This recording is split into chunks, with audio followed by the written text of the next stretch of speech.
We've got a quick injury update video for you today, as well as other updates that you need to be aware of heading into week 2 of the NFL season. But before I get into it, if you could take a second, hit that thumbs up button, subscribe to the channel if you don't already, so you know when new videos like this go live. Let's get into it.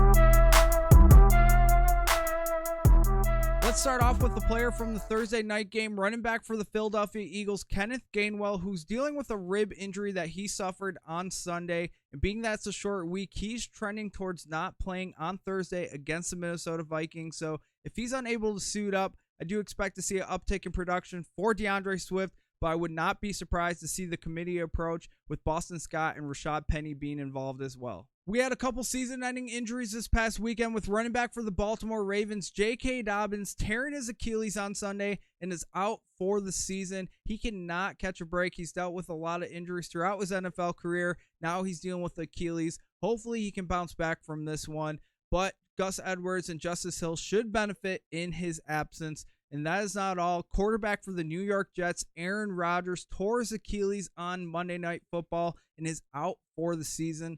Head coach Robert Saleh says that Zach Wilson is their starter going forward. Next, we have wide receiver for the Pittsburgh Steelers, Deontay Johnson, who's dealing with a hamstring injury and is expected to miss up to 4 weeks with the injury. I wouldn't be surprised if the Steelers place him on the IR, but in his absence, George Pickens and Allen Robinson should see an uptick in production, as well as more playing time for Kelvin Austin.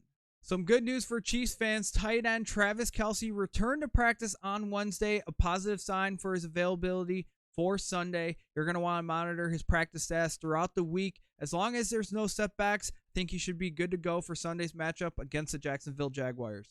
Broncos tight end Greg Dulcich is dealing with a hamstring injury and is expected to miss multiple weeks with the injury. In his absence, Adam Troutman should see an uptick in production. The Indianapolis Colts can't catch a break at the running back position, with running back Evan Hall being placed on the IR after suffering a knee injury on Sunday. I do expect Zach Moss to be available this week and be the lead back for the Indianapolis Colts. Packers running back Aaron Jones is dealing with a hamstring injury and did not practice on Wednesday, putting his availability for Sunday at risk. This is a situation we're going to have to monitor leading up to the weekend. If he can get in a limited practice on Friday, I think there's a good chance he could suit up. They did say the injury wasn't that serious. They said that he probably could have came back into the game, but he didn't. So he's not practicing on Wednesday. So we're going to have to monitor the situation leading up to the weekend. If he's unable to suit up, A.J. Dillon becomes a viable fantasy option. Las Vegas Raiders wide receiver Jacoby Myers is in the concussion protocol after taking a massive hit on Sunday.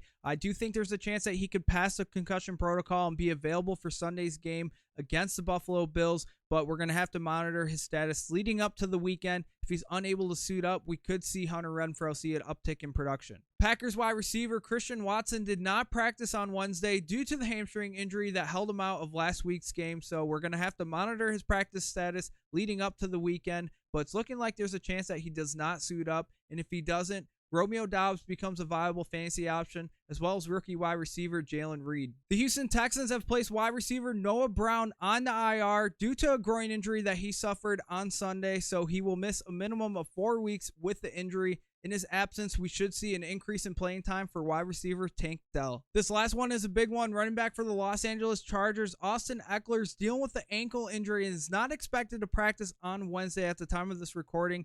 They're saying that he's not expected to practice. They're expected to reevaluate the injury on Thursday, so we'll likely find out more information on Thursday, but it puts his availability for Sunday at risk, so this is something that we're going to have to monitor leading up to the weekend. If he's unable to suit up, Joshua Kelly becomes a viable fantasy option, so head to your waiver wire and pick him up if he's available. But that's going to do it for us today. If you liked the video, be sure to give it a thumbs up, subscribe to the channel if you don't already. Until next time, line 'em up.